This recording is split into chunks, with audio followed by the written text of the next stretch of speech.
evolve to embrace this new understanding, we will be able to use this knowledge to create profound personal and planetary transformation. Humanity has never been alone in the universe.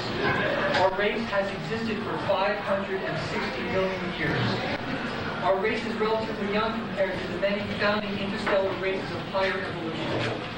The original genetic construction of our race, though divinely designed, is of non-terrestrial origin.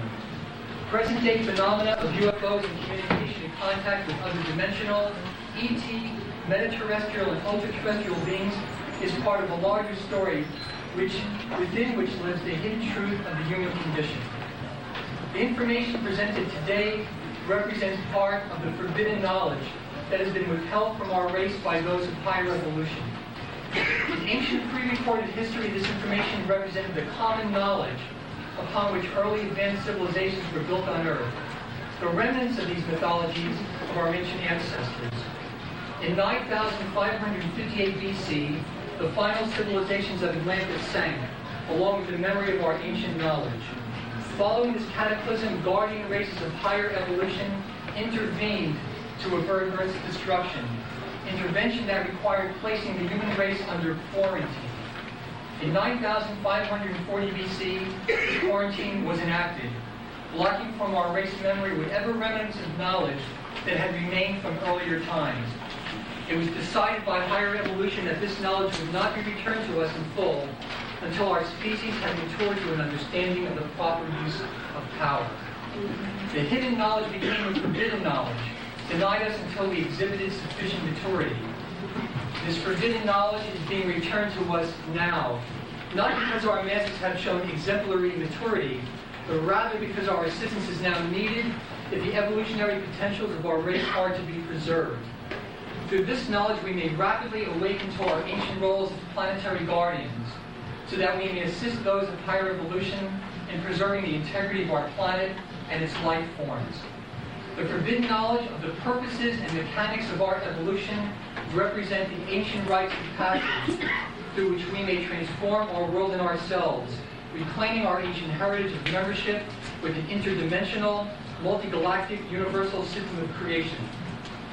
In this workshop, you will encounter the ancient rites of passage, the personal and planetary energetic mechanics through which the hidden evolutionary potential of dimensional ascension can and will be achieved.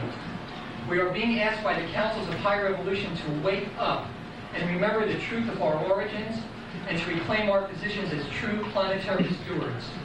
To assist ourselves and our planet through the changes that Earth will encounter between 2000 and 2017, planetary stewardship is not only an attitude, it is a science within which the secrets of creation reside. This workshop constitutes your initiation to the ancient rites of passage through which personal and global reality will be transformed. It is up to each of us to decide whether we will serve the higher evolution of our planet or whether we will unknowingly contribute to its digression. The period of 2000 to 2017 marks a crossroads in our planetary evolutionary destiny. The forbidden knowledge now represents the divine wisdom through which we may know the truth, and the truth will set us free. Please welcome his lovely wife,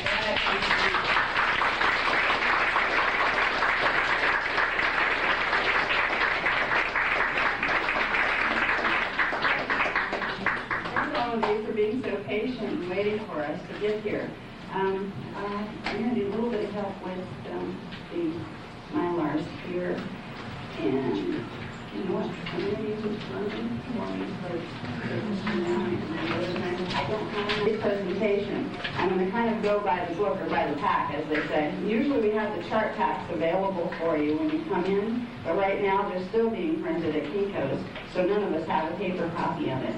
Could you put the first one out, please? Okay, let's just look. You can look past that.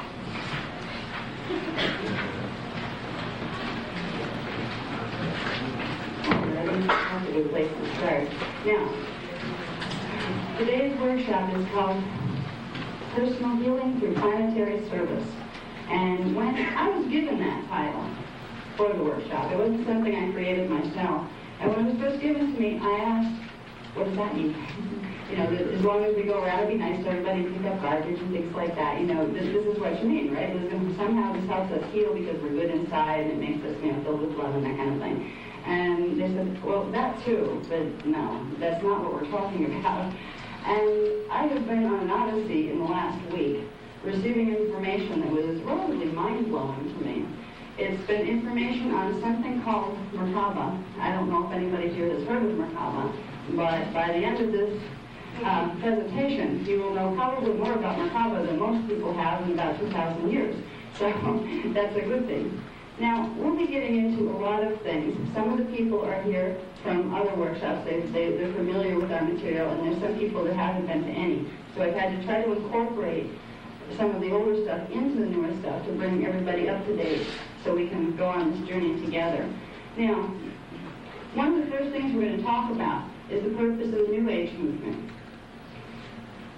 The New Age movement has come to be probably, I think it started really about 50 years ago, but nobody noticed until about 25 years ago, and it's progressively built into a culture that mainstream culture likes to consider a fringe culture, but the fringe is actually becoming mainstream. So it's a transition that we're moving through, this thing we call the New Age movement.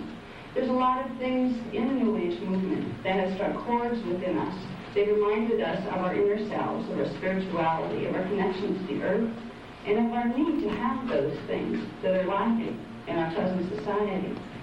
But the New Age movement has done a lot more for us than we realize. The New Age movement was an engineered event, and it was engineered by beings of higher evolution that have watched over our evolution for eons. The New Age movement was created because those of higher evolution knew that we were about to face circumstances that in our present stage of development we were in absolutely no way prepared to deal with.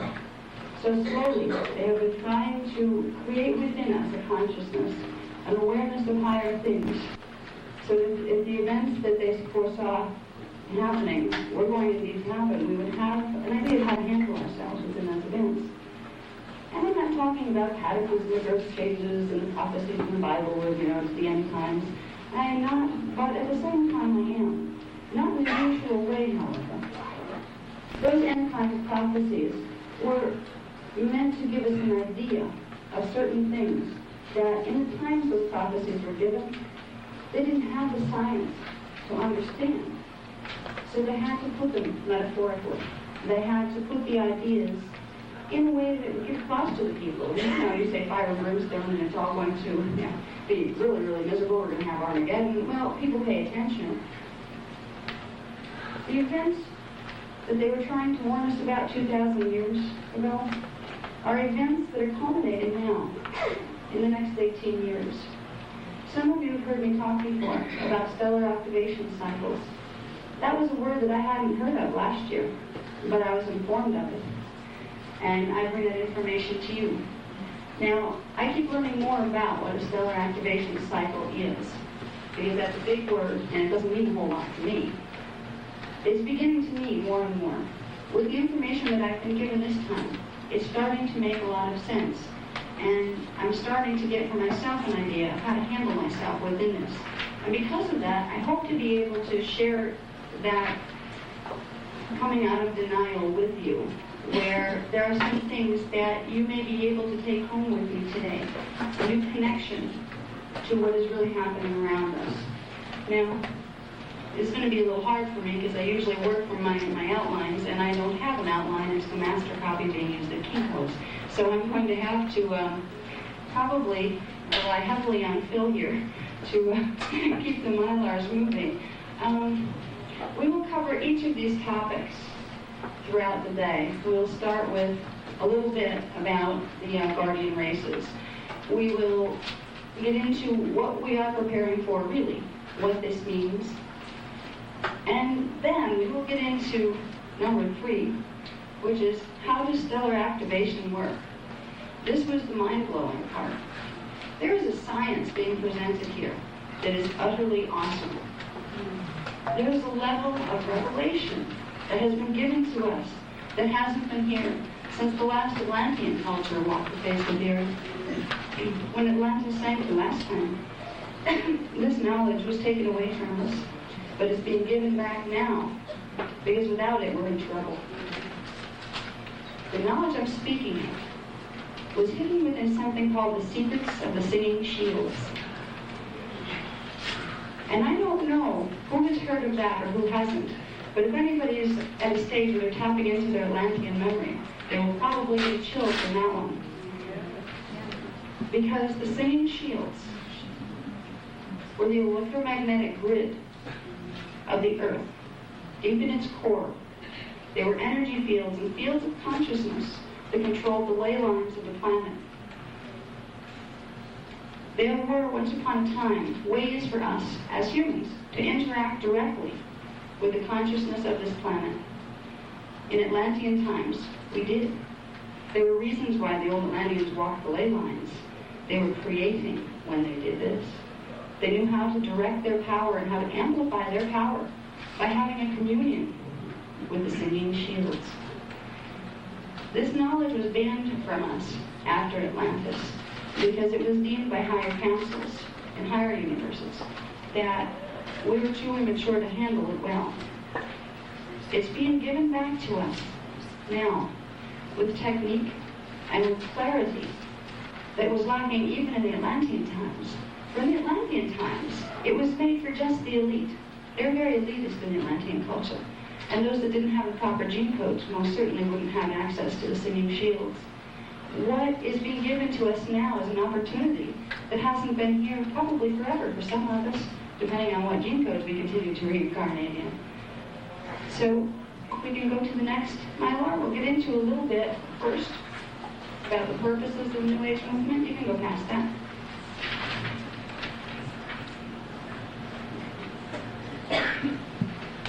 Now, when I get into talking about the purposes of the New Age movement, I talk a lot about the guardians, higher evolution. A lot of people that haven't met me and who are not used to me yet might be saying, "What's that? Give me a break. I look up there, there's nothing up there." There's some people coming from that perspective, but I think most people in this room have a feeling that there is something greater than ourselves out there in the universe. But I like to explain sometimes how our universe is structured. Because if we understand how the universe is structured, we begin to understand why our scientists, no matter how hard they try, have not found life on other planets yet. They're looking in the wrong places with the wrong instruments. If they understood the structure of reality, they would have a much better time. And they would have proven already that we were never alone in the universe. So in this part of the presentation, in the first part, I'm going to get in a little bit into 15-dimensional matrices, which are in other workshops. We're going to touch on that. And 5 harmonic universes. Then we're going to get a little into matter density levels, called holographic refraction, which is how the dimensional systems are created, and how our reality actually is an overlay universe within a series of others.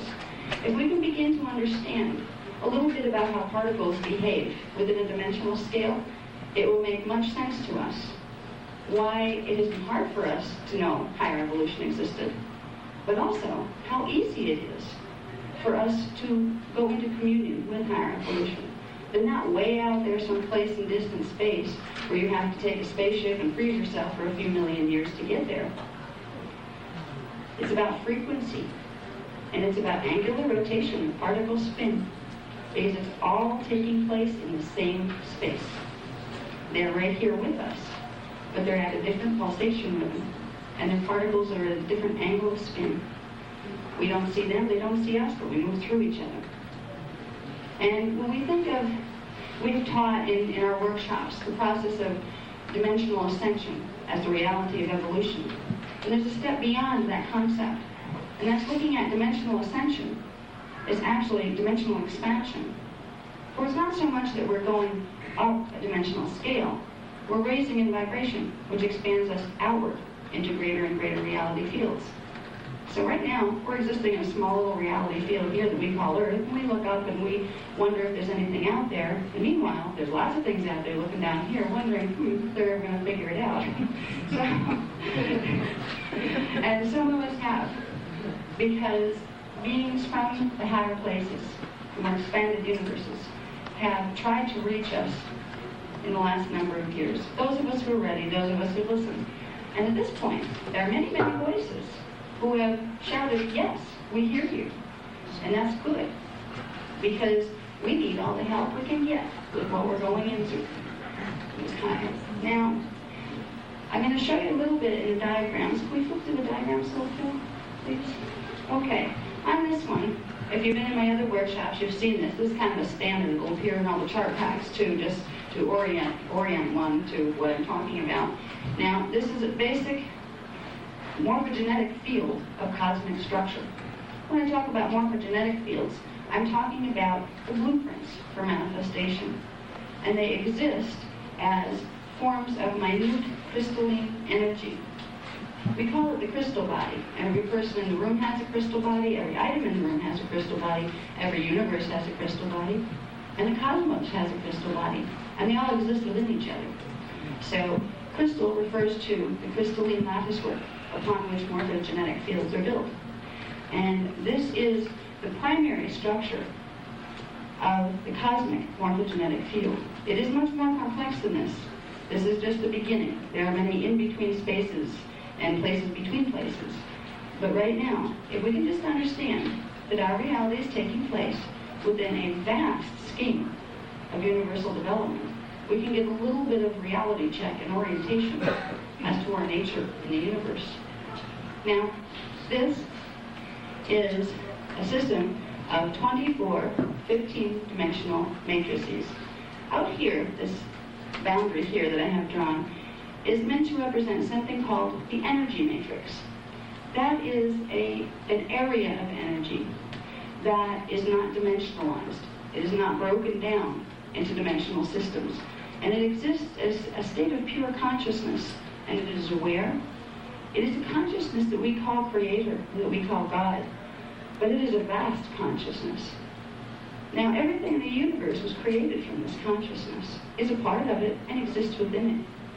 There is nothing that exists outside of this consciousness. So we exist, all of us, as thought forms within the mind of God, if you want to call it that. But the cosmos is more than the concepts of God that we have assigned. It is a level of intelligence and cognition that can't even be comprehended in human terms. So we use what terms we can. But it's important to understand, when we talk about cosmic structure, and we talk about an energy matrix that holds the rest of it, we're not just talking about energy particles that have no life. We're talking about living, sentient units of consciousness that collectively form the body of all that is. And we are a part of that body, and always have been. Now, in the system of the energy matrix, there is a dimensionalized structure called the time matrix. And inside of this time matrix, there are sets of 15-dimensional systems. The time matrix allows beings who emerge out of the consciousness of Source, allows them to come in and experience individuation, individuality, experience in various levels of dimensional reality. Through coming into the time matrix, you're able to experience things like solid mass, which is really frozen light. You're able to experience time passing and movement of time. These things are not part of the reality of the energy matrix. And to try and translate the reality of the energy matrix into terms that make sense here, because of our linear orientation, is very difficult. But it's enough to know that everything exists within this energy universe. And then part of that energy universe is a dimensionalized structure, a morphogenetic field that's very, very complex, that many, many reality systems take place within. We're not alone in the universe, and we never have been, and we certainly weren't the first ones here. Now, when we get into the time matrix structures, there's primarily 24 15-dimensional matrices. This would be a singular 15-dimensional matrix. Now, consciousness enters from the unified field of the energy matrix. It enters through the 8th dimension. And from there, it breaks itself into smaller and smaller parts, so it can experience the different reality fields. Now, in a 15-dimensional matrix, we have 5 harmonic universes, each one created by a grouping of 3-dimensional bands. Dimensions go in sets of 3, and that's how we get 3-dimensional reality systems.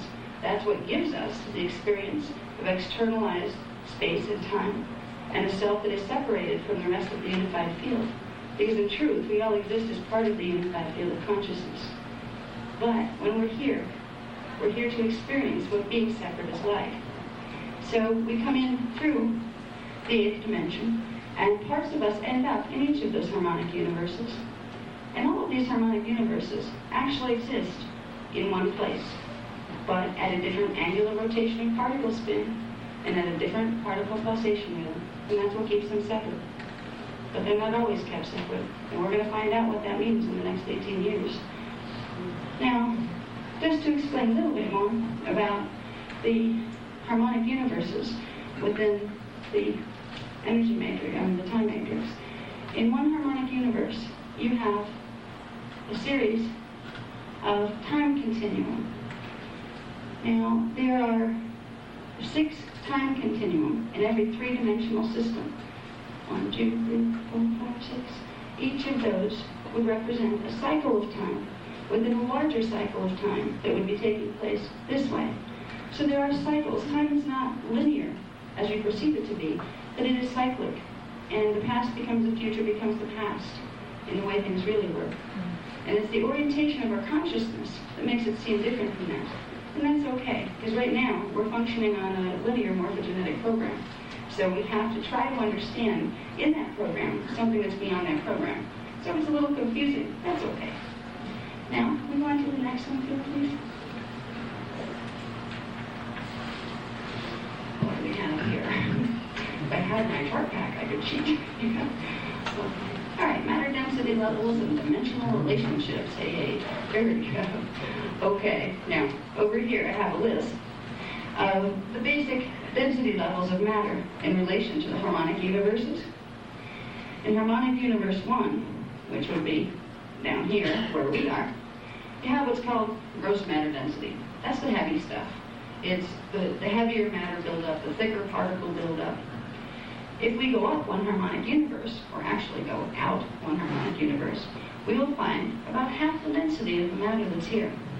If we saw these beings and they came here, they'd look kind of ghost-like because they vibrate higher, and then they're not as solid.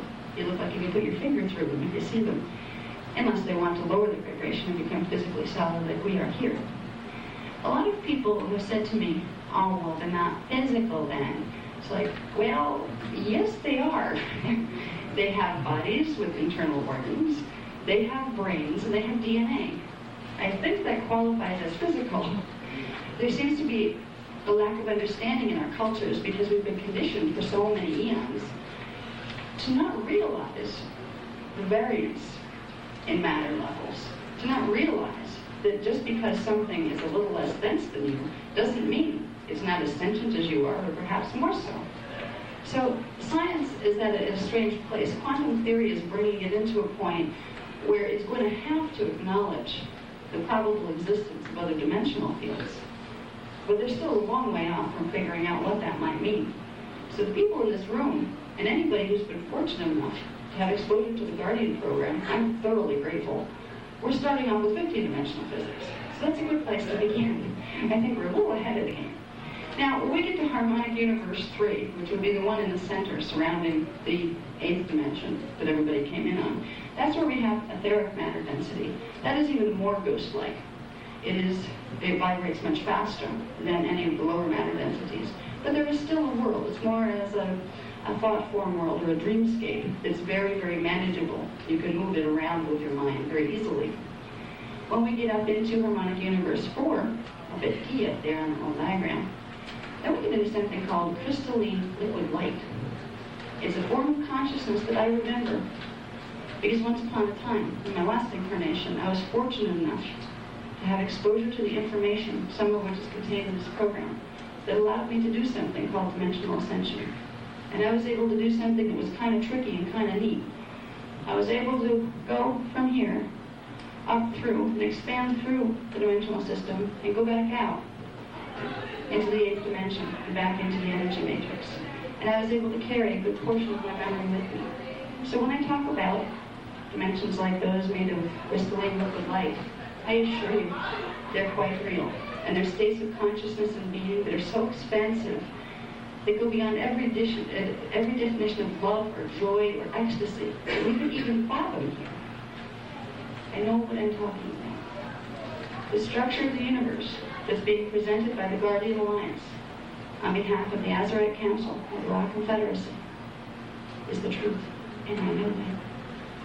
And you don't have to believe it, but if you work with some of the things that we'll teach you, you'll find out for yourself. Now, the last level, chromatic density in the harmonic universes, the harmonic 5. That's when we go back to being pure antimatter, not antimatter, not antimatter. It's pure radiation wave pattern. And when you get there, you are what would appear to anybody else as pure light. You're also pure sound. And you're also purely conscious. You do not lose your sense of individuation or your sense of identity. You are conscious in a way that you could not hold in a body form. So these are the things that the harmonic universes have to offer us. And this is part of our evolutionary path, whether we know this or not. We'll get into that a little bit later. Now, down here is a good diagram to explain what I said before about, yes, we are going through dimensional ascension when we evolve upward through the dimensional scale. But in even greater terms, what we're doing is going outward. You can look at the universe as a structure this way, taking place in the same space, but at different octaves of each other, moving outward. So as we expand our consciousness, we expand our body forms, we progress from harmonic universe 1, we expand our morphogenetic field, and then we are knowing as three-dimensional reality, harmonic universe 2. This is the progression of our evolution. This is something that's been hidden from our race for eons, and that's a shame. Because if we knew the plan, we'd have been out of here a whole lot faster, guaranteed. Because when you know what's on the other side, and the other side of that, and the other side of that, you realize that this is a nice place to visit, but you wouldn't want to live there. So let's go on to the next one. Thanks. Okay, now, anybody that's been to the other workshops has probably seen this going through too many times. I'm not going to go into it too much, because it will be in your chart pack, so you can read what's contained on here. This is basically just explaining a little bit about morphogenetic fields, how reality is constructed. We've talked about these great structures of morphogenetic reality that everything hinges on, but where did it come from? What's it made of? Is it tangible? Is it real? Or is it just some kind of wild concept? Well, it's not just a wild concept. The morphogenetic fields they speak about, that give the cosmos its structure, are composed of units of energy that are called particle, and particum. These are ultra-micro particles that our scientists have not identified yet. They are units of consciousness, electrotonal consciousness. That means they have qualities of sound and light and consciousness. And they group to form morphogenetic fields. And then morphogenetic fields pull in more of them to group to form matter bases through which consciousness can express itself. In simple terms, the units of particle group to form something called particle grids. This is where we get that crystalline matrix that I was talking about, the crystalline crystal-body morphogenetic field. It's created by many strands of particle units that string together in strands first, then the strands interweave into a fabric of light and sound. That is the fabric upon which creation is built, from the microcosm to the macrocosm. Your bodies are built on this, your consciousness is built on this. Now, over here we have the next level. After particle units group to form grids like that, they'll pull in more units of like order, similar ones that have a similar charge, and they'll build up something called chelons. Chelons are three-dimensional groupings of particle units. Then chelons form complex groupings of chelons that are chelon codes. And this is what forms and fleshes out the structure of the morphogenetic field. And from the morphogenetic field, energy is pulled in, and it follows the pattern set by the morphogenetic field. And it then builds up more particles until it manifests in matter form. within whatever dimension it's placed. And that matter form itself is consciousness. So we're dealing with the structure of a crystal body as a basis for everything, ourselves, our universe. And it's just good to understand that and to touch base with that. Because when you discover your crystal body, if you want to fix something, do you go to the symptom or do you go to the cause? Right. The morphogenetic field is the causal element behind everything. Nothing will manifest in our lives, in our reality, in Earth's reality, if it is not first in the morphogenetic field as a program of energy that will manifest into holographic illusion that we call three-dimensional reality. So if we want to be able to change and direct the contours of our reality, we need to understand where to go to do that. We can play with the outside as much as we want, but if we want to make change, an effective change, we need to go to the crystal body morphogenetic field. The things that Earth is going to be coming up on in the next number of years are going to require us to know these things and know many more things. It's not just about, gee, maybe I'll create myself a life in Tahiti and have a real nice time of it now that I know how to use morphogenetic fields. Because you can do that. You can learn to use and master your morphogenetic field and the thought form grids that you put into them so you can create a reality that you really like. And there's nothing wrong with doing that. But right now, there's a bigger reality that's before us. And this is what we're going to cover today. Because you need to understand morphogenetic fields, that they exist. If anything we say to you today is going to make sense, because we're dealing with the core structures of the planet's morphogenetic field and what's going to be happening with this in the next 18 years. Now, can we go to the next one, please? Thank you.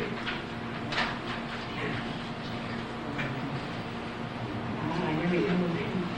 What are we preparing for? I don't know how many people in this room have heard me talk before about the stellar bridge alignment and the what we call an ascension cycle coming up. So we'll recap that for people who haven't heard it. We've mentioned before, too, the opening of the 7 seals.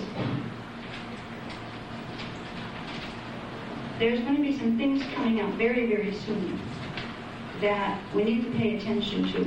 And one of them is the opening of the fourth vortex of the 7 seals. It's number 4. It's in Giza, where the Great Pyramid is, where the Sphinx is. It is going to open, and it is going to create something called the commencement of our stellar activation cycle.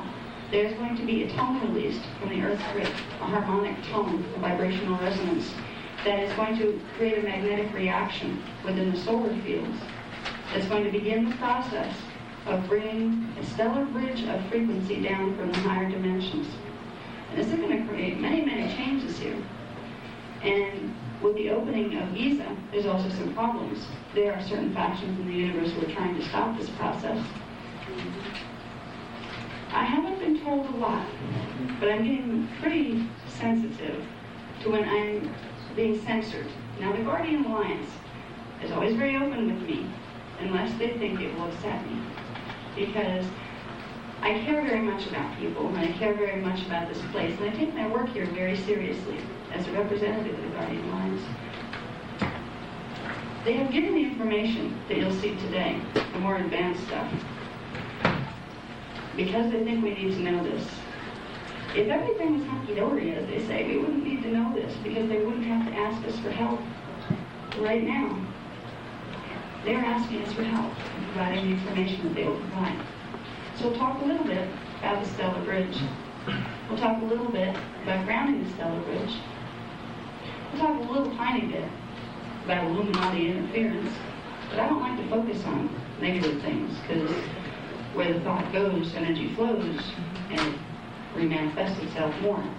So my idea is not to put a lot of attention on the negative forces that are trying to interfere with these processes we're going through, but simply to create an awareness of them so they don't sneak out and do something that you would not want.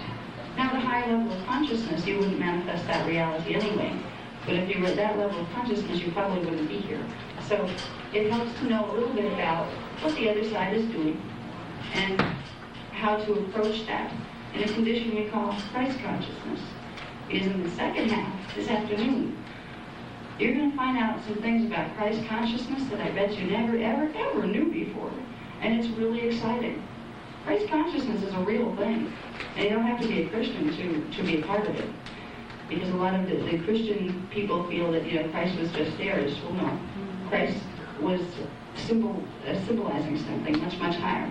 We'll get into that this afternoon. Right now, I'm going to get into the stellar bridge alignment. Did you change something? Now, if anybody had this graph from last time, you'll notice a drastic improvement. The other one I had scribbled together, I think, sitting out on the steps the night before, because I always seem to be on this mad dash trying to get these presentations ready in time with all the written material. So, now, this diagram shows, and it's still not perfect, but it shows the basic concept of a stellar bridge.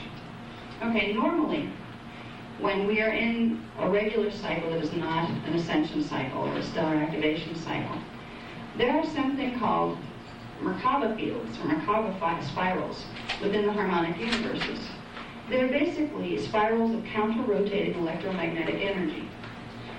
Okay, the Merkaba spirals spiral around this way, and then this way, and their vertical axis cross through each other sometimes. But most of the time they're spinning past each other, where they don't align vertically.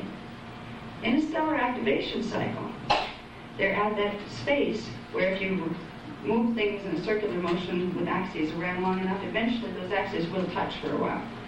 There's a synchronization that I don't understand, it's very mathematical, to the way the cosmos is structured, and to the way a 15-dimensional universe is structured, that there are certain times when the vertical axes of the Merkaba spirals come into alignment. And it creates an opening passage between all of the harmonic universes.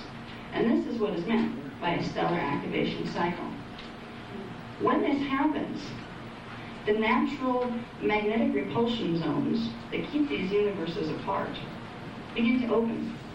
So you get a dimensional blend, you get a time continuum blend, and you get a lot of visitors from other places that you didn't know existed because it's easier for them to come through. And that's what's happening now. So with the stellar bridge that is going to be aligning, there are going to be conditions that we have not experienced here in our recorded history. The stellar bridge can align once every 26,556 years, but only if the particle pulsation rhythm at Earth's core is high enough. If it isn't, the Earth's magnetic field literally seal out the stellar bridge, because if the particle pulsation at core isn't high enough and that bridge grounded, it would explode the planet. So there's a natural protective mechanism built into the way the universe is structured, that only things that are of compatible vibration can open up to each other. And that applies to the stellar bridge of the Earth. Well, this time, in the year 2017, we are at the center of a time continuum cycle. There are only two times, primarily, that we can experience the alignment of the stellar bridge in an ascension cycle. One is at the beginning of our time continuum, the one we're in right now, the sixth continuum of the third dimension, and one at the middle. We are approaching the middle of this time continuum in 2017. The guardian races have known this for over 26,000 years. This was the next chance for humanity to experience something called dimensional ascension. It was a chance for the people who have reincarnated down here over and over and over, because they have lost their evolutionary blueprint, because they have lost the memory of what this evolution was about, and they have lost the DNA that went with that memory. These periods of stellar bridge alignment are an opportunity for us to remember, to get our DNA back, and to get our memory back, and to learn the mechanics how we can move out of here into the next level of evolution. So the stellar bridge aligning creates conditions of great opportunity, but also great consequence. There are things that happen in the stellar activation cycle that we have absolutely no recorded history of. The Atlanteans had a little bit of that, but even they didn't have the whole understanding. They've lost track of that too, because this thing doesn't happen very often. Now, I'm going to get into the dynamics of what exactly is going to happen. And by the end of that, we're going to understand what it means to enter Merkaba. Because it's not just something you do with your own body's energy fields, creating Merkaba. The planet is going into Merkaba. And when that was told to me, I thought about that. And I said, that means it's doing breathing exercises to make yourself disappear, right? Because that was about my level of understanding of Merkaba. He said, it's a little more complicated than that. We'll explain. So they did. And page after page after page, they did. Alrighty. I'm going to go over the dates a little bit here. In the stellar activation cycle, what happens is these Merkaba spirals progressively align. They don't all align at once. They align in sequence in a vertical axis. The solar activation, which is when the fourth dimensional Merkaba spiral connects with the third dimensional one, actually it connects with the first dimensional one, but starts to bleed between D3 and D4. That's going to take place between the year 2000 and 2004. What that means is there will be fourth dimensional frequency progressively moving into the planet's grid.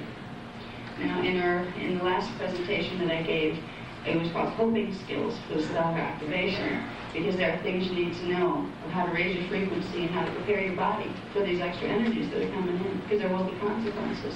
And depending on how your gene code is right now, will depend on how those energies will affect you. In this particular presentation, we're not going to talk too much about that right now. We're going to talk about something in the afternoon that will override having to worry about the whole thing. But for now, we're going to understand what we're going to walk through. Because if we understand that, then we'll understand the significance of what we can do that is so very simple that will make it all okay again. Now, in 2004 to 2008, we have something called the Pleiadian activation. They give them names of the different star systems. Because the Pleiades, for instance, has consciousness abound on fifth dimensional frequency levels. So and there's also connections between our morphogenetic field of the planet and the Pleiades. But they associate the Pleiades with the fifth dimension, Sirius with the sixth dimension, Arcturus with the seventh, Orion with the eighth, Andromeda with the ninth, and then the Lyran systems go up from there. But the most important thing to understand simply is the dates that are involved here. These are not some wild prophecies that we're going to sit around and watch not happen. In fact, we wouldn't be able to sit around and watch whether they did or didn't happen. It's not going to be something that's going to burst itself into the sky and say, hello. It's not a fathomable prophecy. It's not, the world's going to explode. These are very subtle but very distinct electromagnetic changes that are going to be moving through you, through the planet, through our consciousness, even through the Illuminati and the intruders who are here to mess with us. Now, in 2012, at the end of what they call the Syrian activation, we're going to go through a period of 3 days. That's going to be actually we have 5 years between 2012 and 2017, where we progressively moved into a period of hyperstellar activation. In a period of 3 days, we go through 3 of them, where it took us all these years here to go through the first series. That's going to create something called particle conversion. That's when the planet is going to enter its last phases of Merkaba. Now, Merkaba is going to be discussed very soon, from the beginnings as to what it really is and how it's built and what it does, to what it means to go into these phases in relation to the dimensions. So I just want you to get an idea of the time frames we're working with here. And we're not joking, and the Guardian Alliance would not be giving you this information if they didn't think you needed it. We go on to the next one, please. Okay.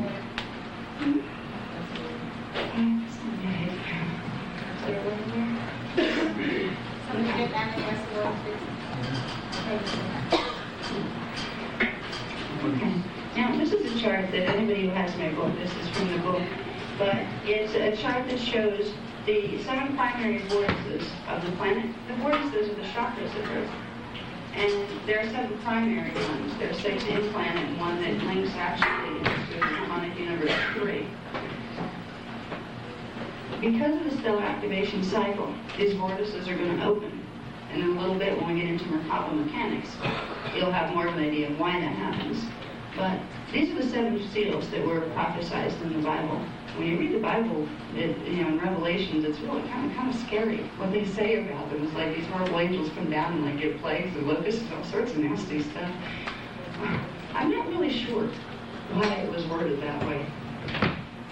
I think it was trying to acknowledge some of the problems we could go through if we were not prepared for a stellar activation cycle, and it was put in a grandiose context. What's going to happen when these seals open is going to be frequency comes in from the higher dimensional fields. And what that frequency does to us will depend on the orientation of our bodies, and our bodies depend on the orientation of our consciousness. So it all comes back down to consciousness, our own, and the planet's. Okay, I'll just, you can go over the dates real quick if you want. Yes, thank you.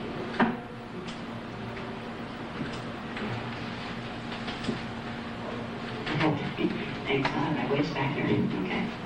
All right. Now, in January of 2000, we're going to experience the opening of the Giza, Egypt, 4th vortex.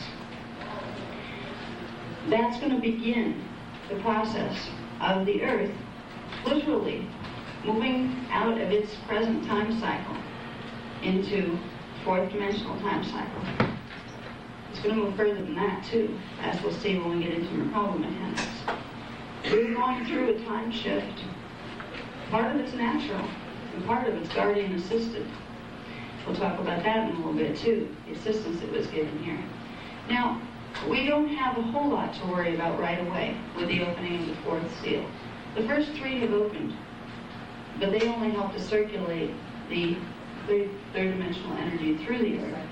Earth is composed of dimensions 1, 2, and 3. It's used to be 1, 2, 3 frequency. But now, the 4 frequency is coming in. You can remember the diagram I had where instead of watching the vertical climb, you can watch the expansion outward.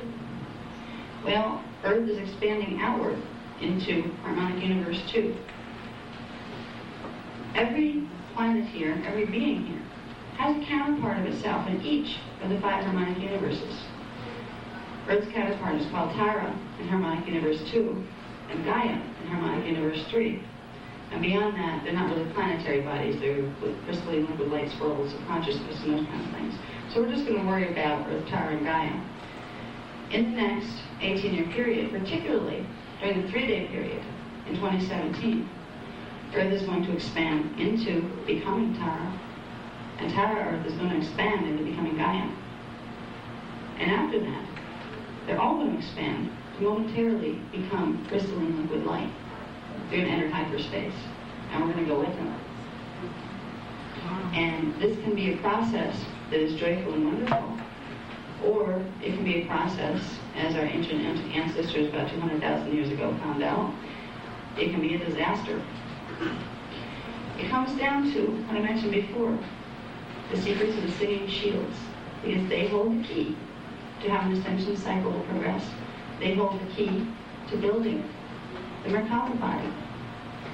And if we can understand how this happens in the planet, you will be able to understand exactly what your process is. It's the same thing that the planet goes through in its cycles of evolution. It's the same thing that a human soul goes through. And the process I'm going to explain to you in relation to what's happening with the Earth, its grids, and its expansion into Terra and Gaia is exactly the same process that we're going to be going through as we expand into first our soul matrix and then our oversoul matrix, because we have portions of our identity in harmonics as well. The processes of the planet and the people are precisely the same. Ours are just done on a little bit smaller level. Okay, let's go on to the next one.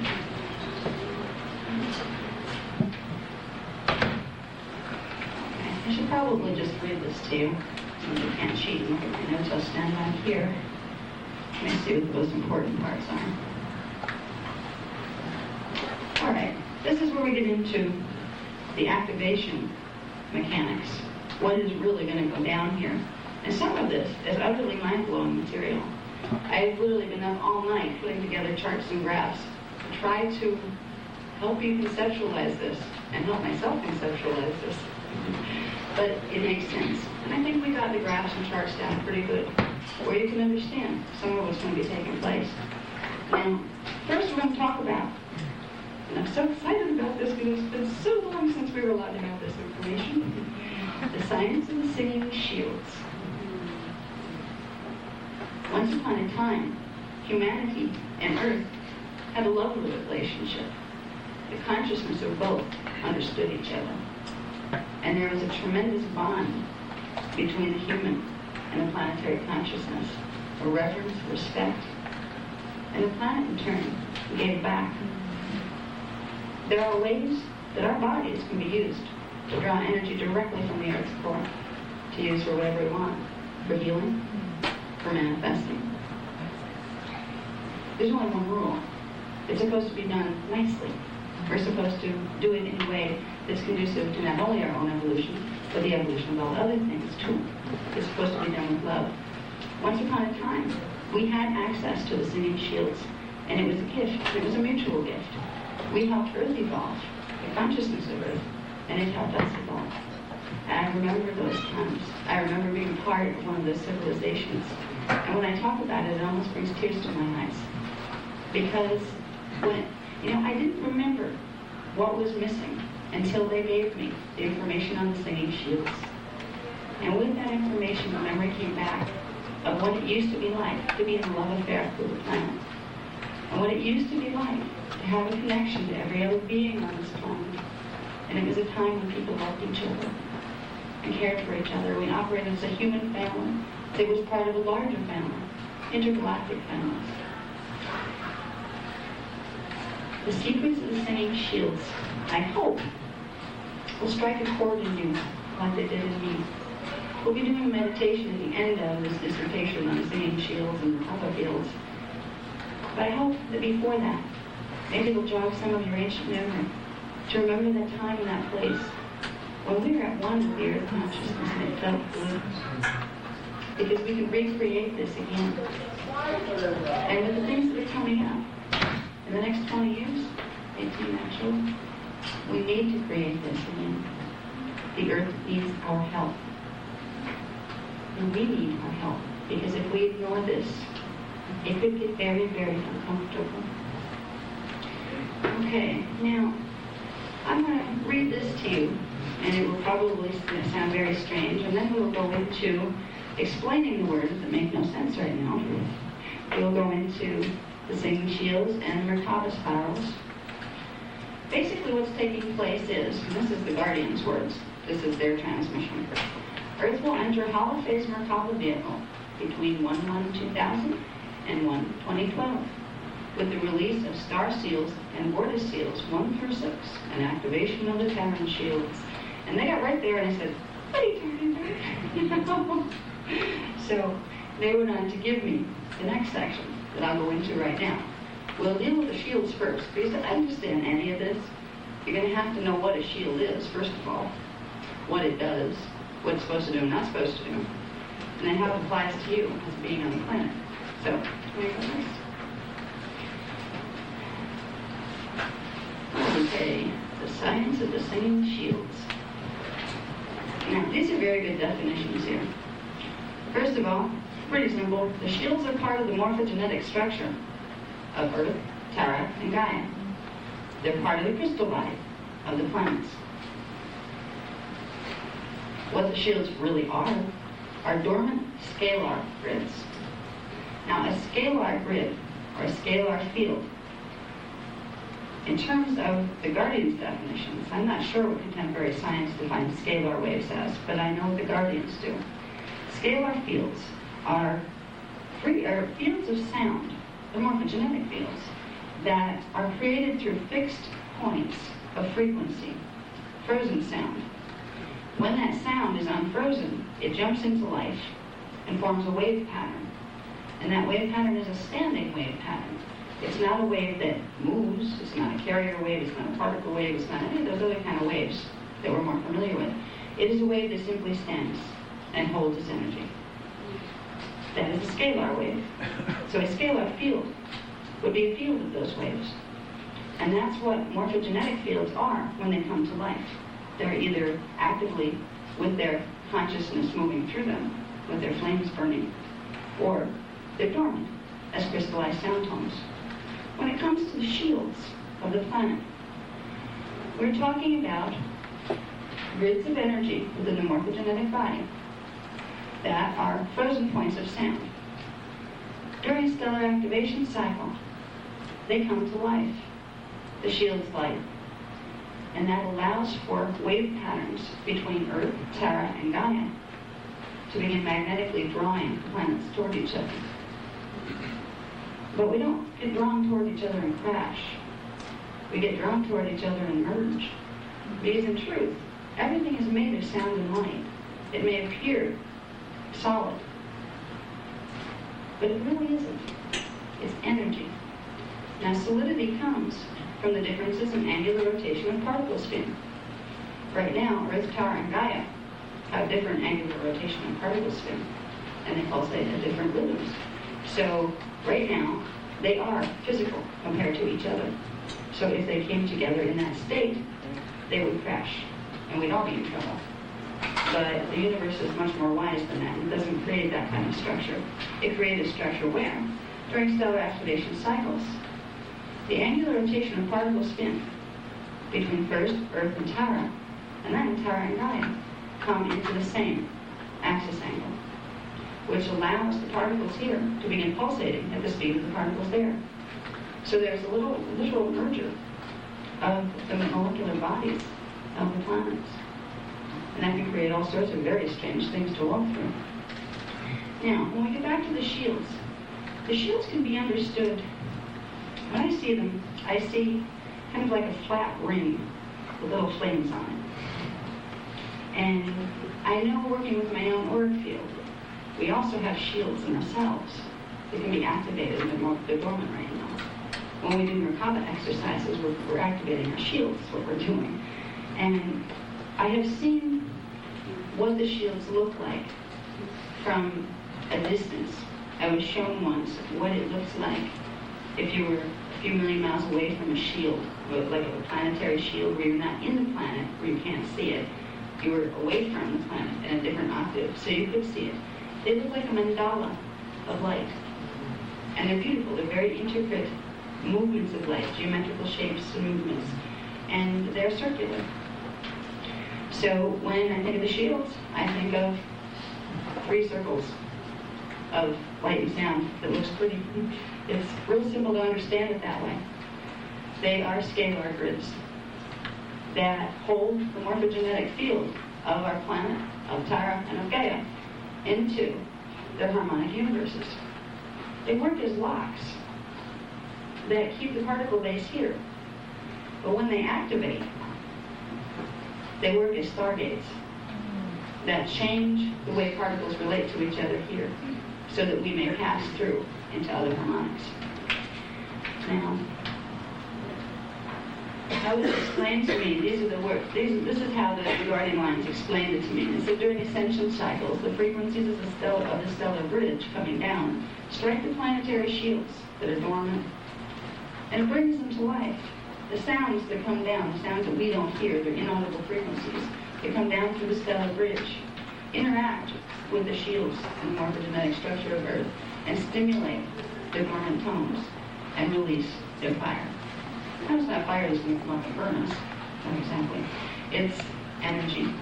So there will be more energy coming into the planet. The shields are activating. And the shields are very, very special. The ancient secret of the shields is that if they were activated properly, they could allow for dimensional ascension. Someone who mastered the art of the shields could create a Merkaba vehicle. A Merkaba vehicle is a vehicle of light and sound that will allow, it's something that forms around you or around the planet that has a very specific configuration of wave patterns and wave flows, and very certain specific configurations. The wave flows in one's auric field, or the planet's auric field, can actually pass through magnetic repulsion zones between harmonic universes. And if you can pass through those, you're on your way up to what they call metagalactic core, the 8th dimension. There's a stargate there that leads back to the energy matrix. And believe me, it is there. I remember. And I was darn lucky to get that far. The process of evolution through dimensional ascension is so wondrous and so beautiful. And it has been denied us. It has been something that has not been taught to us for so long that we forgot what it is. Well, we're in for a quick reminder, because we might have forgotten, but the planet remembers. And the planet is going to go through a phase of its evolutionary process through dimensional ascension. Planets don't ascend all at once. They ascend in something called morphogenetic waves, where the highest vibrating particles during stellar activation will shift into the higher harmonic universes, and the lower ones will go back into their time continuum and keep evolving. So we are approaching a time of shift like that. Morphogenetic waves are going to be released. What is that going to look like to us? What do we do about it? I mean, great, so the planet's going through all this stuff, and I have to worry about going to work in the morning, and what am I going to feed my dog when I get home, Like, what do I do with my dog? Like, what do I do with my daughter when she tells me she wants to go to college in California? Is it going to be there? I worry about these things sometimes, and the guardians know it, because they're telling us these things. They're telling us about these phenomenal energy mechanics that are going to be taking place. And it's like, okay, keep going. What now? What do we do? What do we expect? What we will get to in the end of this workshop will be an understanding of what we can do in relation to these things. And what we can do is make a huge difference in the outcome that we'll see by what we choose to do with our consciousness now. Now, let's see if there's anything more on this sheet I need to point out. Okay, here we go. Here's a connection here that's worthy of pointing out. All right, we have the stellar bridge coming down. That interacts with the shields. Okay, the shields activate. Now, the shields activating progressively release the seals, the frequency seals, and their 7 primary vortices. Vortices work like chakras do on the body. They keep the various dimensionalized level of the body's particle base phase-locked, or locked into the specific pulsation rhythms and angular rotation of particle spin of dimensional bands. So, when chakra seals release, or when primary vortices on the planet release, what is happening is the phase lock and the dimensional lock is releasing. So particles can do something new. They can expand. Now, so we have a relationship between the shields now and the vortices. As these vortices open, the planetary shields come together. We had Earth, Terra, and Gaia's shield. They would progressively be moving to form one shield. And that creates a progressive movement of Earth into first the harmonic 2 time cycles, and then the harmonic 3 time cycles.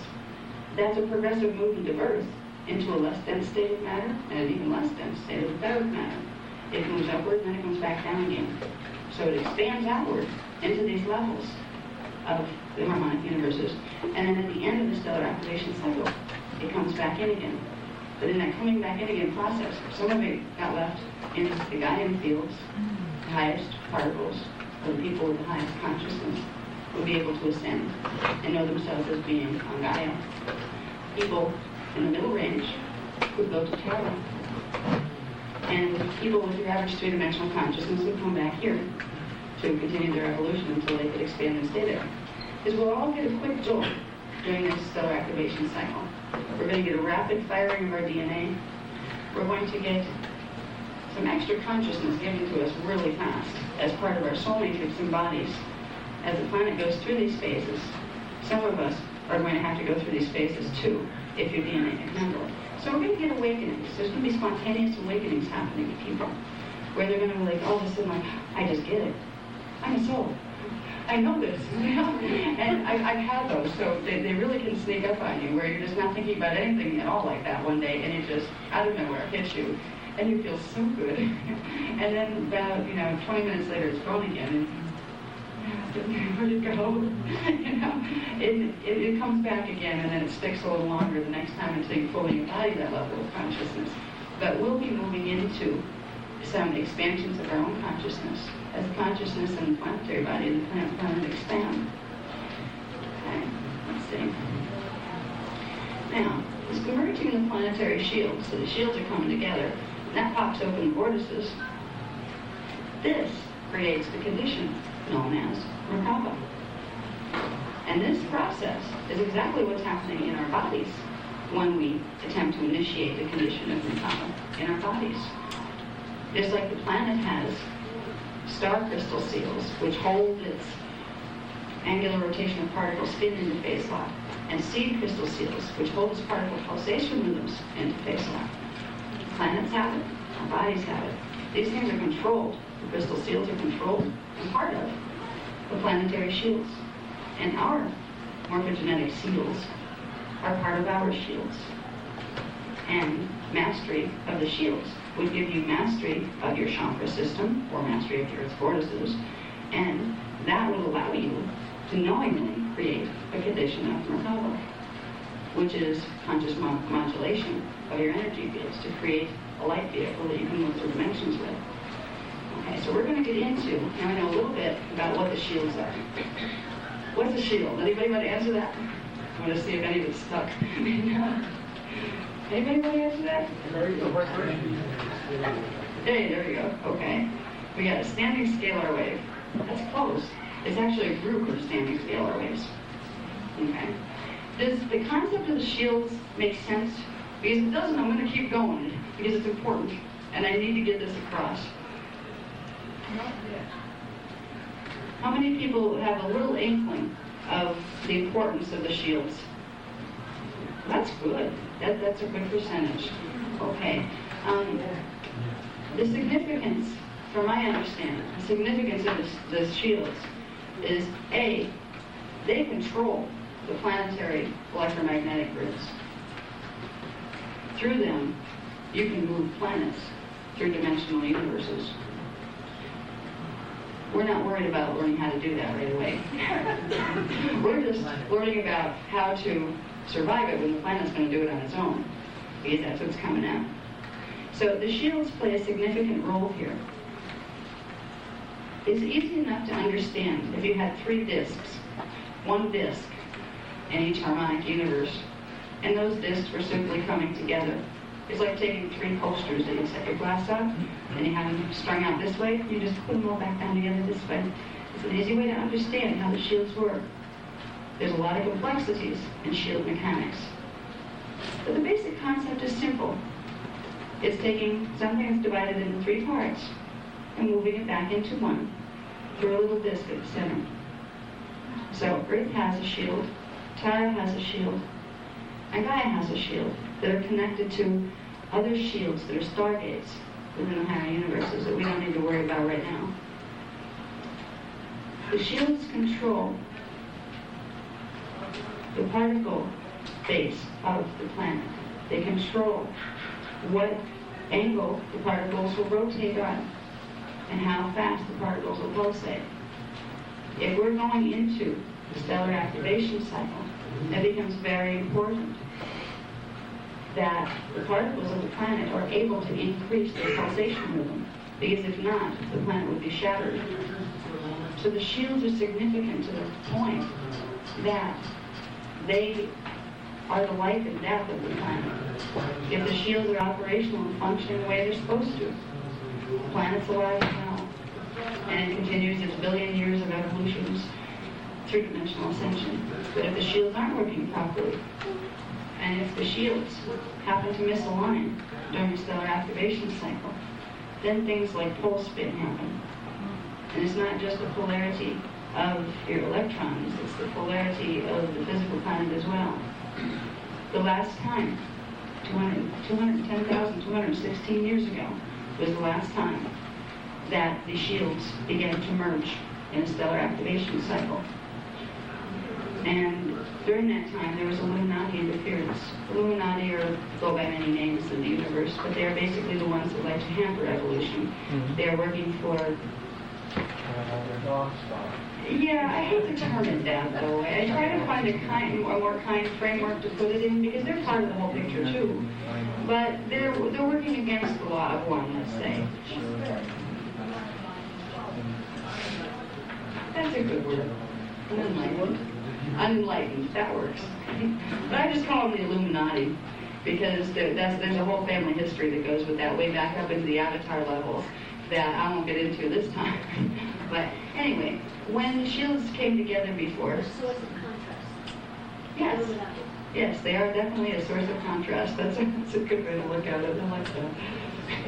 And it can be called also a shadow government too, or part of the Illuminati? Now, when the shields came... Huh? That's a good one too. Anna? You know what? I think I'm just going to move on. Yeah, I know people are starting to ask questions here, and if I take questions right now, we are never ever going to get to the end of this material. And if you don't get to the end of it, you're not going to know why it was worth studying through this much of it already. So I will reserve a time for questions at the end, and I'll be glad to answer everybody's questions. But if I answer one that's going to get, it kind of gets crazy. I've done that before, and I've learned my lesson. Okay, so I want to finish talking about the shields so we can go into Merkaba mechanics. Because through understanding Merkaba mechanics and having a few techniques to play with, you can really amaze yourself. You can start feeling things in your body and in your consciousness that you didn't even know you would feel. You can start learning to build a body of light sound that's shaped like a star tetrahedron, which you have anyway. It exists in your field. But you can learn to activate it in a way that allows you to go through a stellar activation cycle unscathed.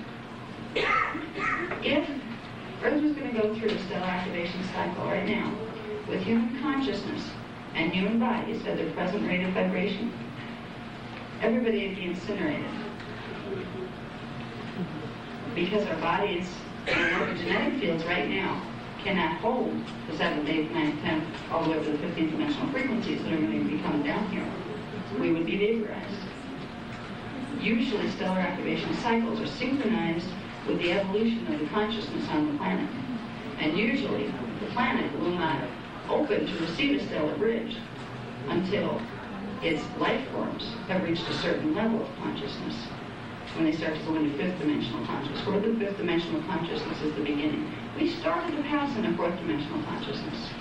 We've done it. We've been doing that in the last probably 200-year race cycle. We've been starting to move in that direction. But the frequencies of the stellar bridge are bringing a lot more than D4 frequency here. They're bringing it all the way up, primarily to the 9th dimensional level. That's going to be running through our core. The Guardian races knew this, and they knew that we wouldn't survive. And there was a time when they thought that they were just going to allow evolution to do what it does, because it's always recycled. If you lose your memory and you get your morphogenetic field fragmented and end up as space dust for a while, you still exist within God. You're never separate from God. You just won't know you exist within God. And it will take you a long time to build up a form that will hold the kind of memory where you can have ascension co-creative identity with Source. So the Guardian races decided to intervene for numerous reasons. They've been creating something, and this is a little term that's around in the New Age movement a lot, the artificial Christ consciousness grid. What's that? That was my first question. Okay, first we have to know what Christ consciousness is before that's going to make any sense to me. Basically what they said was it's a band of energy that has been formulated around and through the planet, through its morphogenetic fields, that will serve as a buffer as we move through the stellar activation cycle. We will still have effects. Our DNA is still going to activate. We're still going to be subjected to possible molecular compaction, which is a condition of morphogenetic field breakdown because too high frequency is pressing on it, which creates more rapid deterioration of the physical body. If we work with our DNA, we can avoid these things.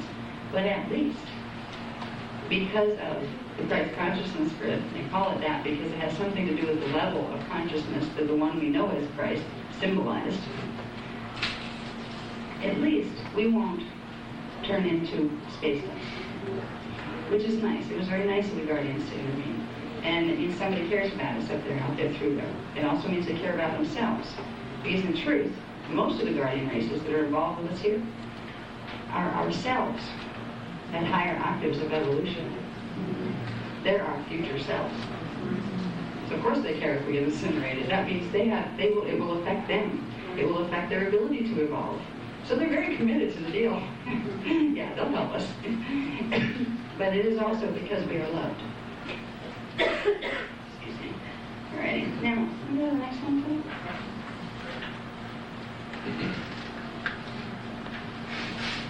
Okay. Let's see. All righty. Merkaba spirals. Understanding Merkaba fields and Merkaba vehicles starts with understanding the basic Merkaba spiral. Okay, a Merkaba spiral is a set of counter-rotating electromagnetic fields. They form the shape of the star tetrahedron, which is like two pyramids put together. It would be that shape up there at number 1. That would represent a dimensional Merkaba spiral. And in each dimension, every form has a Merkaba spiral that links it into that dimensional band. The seals that I talked about before, the star crystal seals and sea crystal seals, they're morphogenetic seals. They put the morphogenetic field locked into a dimensional band. And what the dimensional Merkaba fields do, they spiral energy from the unified field of the dimension into the morphogenetic field, building up its particle base and expanding it. And this is how things evolve through time, through the Merkaba fields, pulling energy in from the unified field of the dimension into the forms, and that expands them, and they evolve. So the Merkaba spirals are very much a part of the intrinsic nature of how reality is structured. There's small ones and there's larger ones. The dimensional ones are the smaller ones, and we each have them. We each have 3 within our 3-dimensional bodies, actually one surrounding it and 2 are within it. And we'll get into that a little bit later when we get into personal ascension mechanics. Right now, I want you to understand what's happening with the planet. Because if I get you through that, then you'll get it when it comes to what's happening with you.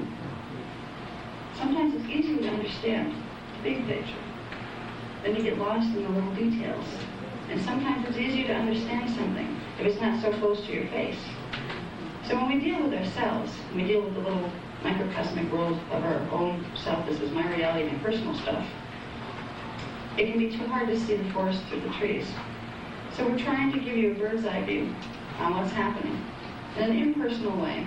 Not as personal because yours is personal, but not as personal as you directly. But these processes that I'm explaining apply directly to your consciousness and to your body, to your DNA.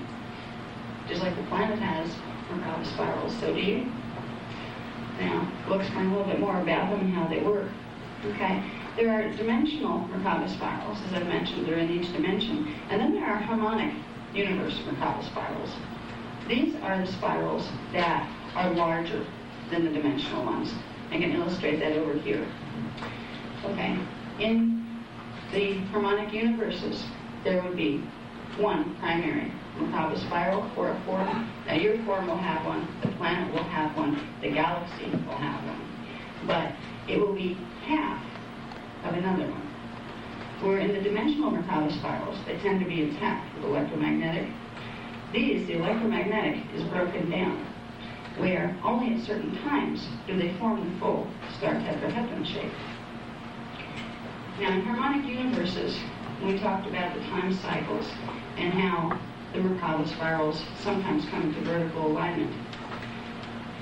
Normally, they're spiraling at different rates here, and they pass through each other a little bit, but they don't phase lock into a vertical alignment. During the times of the stellar activation, they do phase lock. Now if you take these and continue to bring them down together, you will blend harmonic universe 1 and harmonic universe 2. And you will create a star tetrahedron shape, energy field. This is where we get into the phases of a Merkaba vehicle. Because as these dimensions progressively merge together, and as the harmonics merge together, you'll be creating electromagnetic fields. This is what's going to happen to the planet. There are going to be certain configurations within the atmosphere and the outer bodies of the planet, the outer energy bodies, that are going to create star tetrahedron shapes. They're going to enter the phases of Merkaba vehicle, through which they're going to be able to pass through the natural magnetic repulsion zone that exists between harmonic universes. This is how the time acceleration is going to happen. Okay, I think we can go, let's see. Can we go to the next one? Yeah, we can go to the next one. Thanks, Bill. Okay. Now, this is something that I don't know if anybody else has right now. I think this is kind of new for the planet material. These are called the Merkaba phases. Now, some people are working, and some people have been given information on building the Merkaba vehicle, and that's good. And I'm not sure what their teachings are, or if they teach about these, but this was all new to me when it was given to me, so I'll share with you what I've been taught. There are phases to building the Merkaba vehicle, and those phases correspond directly to that merger of the shields that I talked about, where we had the shield 1 and 2, the Earth's shield, entire shield coming together, and then into full alignment. First they go partially, then they go this way, then they merge totally. It's a merging of dimensional bands. It's created by opening the dimensional Merkaba fields. And what it creates is a configuration of harmonic Merkaba fields progressively merging. Now this stage, this phase of the Merkaba vehicle is called Hala. Hala phase is the blending of the first and second shield, which on a planetary level is the merging of Earth and Tara. On a personal level, it's the merging of the incarnate and the soul matrix. We'll get into that a little bit later, the structure of identity in relation to the multidimensional universe. Okay, so first of all, we're going to, the planet is going to enter the different stages of Hala phase Merkaba. The first stage is going to happen between 5/5/2000 and 6/2004. January 2000 begins the release of this cycle. This is when that tone that I talked about, it's called an interdimensional resonant tone, is struck in the Earth's core, which opens the Earth's energy fields to receive the stellar bridge. The stellar bridge will ground on 5/5/2000. When this occurs, a blending starts to happen between harmonic universe 1 and harmonic universe 2. First of all, it helps a little bit to understand about tones. The dimensions are stacked in groups of 3. The first is a bass tone, the second is an overtone, and the third is a resonant tone. When you understand the tones, you can understand what dimensions get sucked into each other. Now, in harmonic 1, D1 is a bass tone. When the merger of harmonic 1, harmonic universe 1, and harmonic universe 2 takes place, it will merge with the other bass tone, an octave up, which would be D4. So it's pretty easy to understand. You have D1, D4, then you have D7, and the next one. They would merge together. You would have D2, D5, D8. See the relationships there? Bass tone, overtone, and resonant tone. The bass tones will become one, and the overtones will become one. And the resonant tones will become one, and then they'll interact with each other, creating interdimensional resonant tones, through which the Merkaba vehicles are formed. But we don't have to understand tone. The tonal part of it can be very, very confusing unless you really, really like numbers and musical scales, because that's really what it's built on. But I like shapes better. I guess I must be a more visual person, because I handle diagrams of little triangles better than I do numerical calculations. So this is how I take it down. So basically, we will enter Hala phase. Earth will pass into stage 1 of Hala, which is the merger of D1, our first dimensional particle base, and D4, Tara's first dimensional particle base, but it's actually fourth dimensional, because Tara's in the next harmonica. Okay.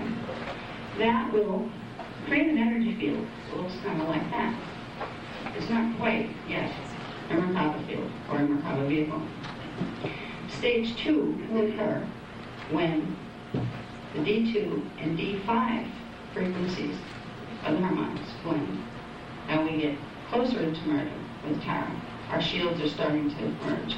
If you can look at these circles here as planets, yes, but also as shields laying flat, I think you can get the idea of what the shields do. So they're coming into closer merger, that second stage of Hala. This creates something that looks a little bit more like what we're aiming for. It's because this is the beginning of the Hala vehicle, the Hala Merkaba vehicle. When this full blend happens, where finally dimension 3 and dimension 6 blend together, that's when you have full fusion between Earth and Tara's grid. That will occur in January of 2012. At this time, something called the Halls of Mente will open. The Halls of Mente were the ancient secret places that led to Tara and that led to our discovering the secrets of our race, of our origins, of our evolutionary design, what we're here for. The Halls of Mente were known about in Egypt, in ancient Egypt, because they used them as ascension portals when they were allowed by the higher races. So when this merger occurs between the grids of Earth and Tara, we will have opening of portals, of time portals, that if our DNA resonates high enough, if it has enough frequency in it, if we have enough strand activation, we'll be able to walk through. And if we don't, we won't even see them. Because to even see the areas where these doorways are open, you have to have a certain level of consciousness, depending on what level the doorway is. You have to be a full octave above the doorway in order to see it. You have to be one dimension above to see something is solid. So, if we're opening up fifth dimensional doorways, we have to attain sixth dimensional consciousness to see that it's solid. But we can get there because the Guardians are giving us a program by which we can build our Merkaba vehicle, which simultaneously activates our DNA strands, which allows us to see higher. And we will begin to see the worlds that the Terrans see. And the Terrans are us in the future. So, when we enter full Hala, which will be in 2012, the Merkaba vehicle around the Earth, that the Earth will be within, will be shaped something like this, except I was in a hurry this morning, and it's really supposed to be a star David, a star tetrahedron, but I was a little, I was half asleep and trying to get out the door, so we hopefully get here in time. But it is a star tetrahedron shape. It is a literal vehicle of light that is created around the planet. And when we go into Merkaba as individuals, this is what we're creating around our body. And there are certain ratios of spin between the two, between the electrical and the magnetic spirals. And some people who are teaching Merkaba teach those things. I don't have time to teach that level of information because we're trying to create a certain outcome, which is reach as many people as possible with the easiest steps as possible to create results. And the results we want to be able to create are teaching you how to develop your Merkaba vehicle so that when these transitions occur, if, as a collective, we can't stop the planet from going into things we don't want to see, at least we will know how to enter Merkaba and protect ourselves from those realities. So there are many different, I don't know how many, there's only a few people that I know of actually that are teaching Merkaba mechanics directly, where it was really their own understanding, not just learned from, a teacher. They have good programs, and the Flower Life program is a very good program for teaching these kind of things. I would suggest looking into those things as well. We will teach you certain things today. We will give you an exercise that we were just given to begin activating the Merkaba fields. But I'm not saying just do ours. I'm saying explore it because it's worth it.